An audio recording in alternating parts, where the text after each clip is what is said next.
संजीत भाई छथिन कौआ जगदीशपुर के। हम जहिया से दिल्ली एलिए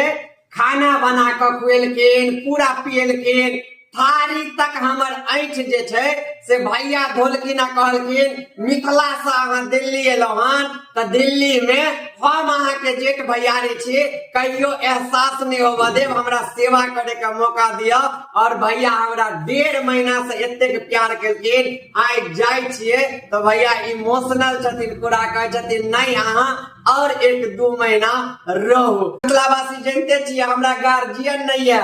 हमारा पिताजी नहीं है, लेकिन एहने एहने भाई छे जे हमारा बाप के जगह हमरा पर आशीर्वाद देने छे, जे के कारण आई हम मिथिला के ट्रेंडिंग स्टार बनल छी। हम मिथिला आबि रहल छी, जेनाइते हमरा मिथिलावासी दिल्ली में सम्मान देले तेना अहाँ सब मिथिलो में हमरा सम्मान दियो, ताकि हम मिथिला के नाम ऊंचा कर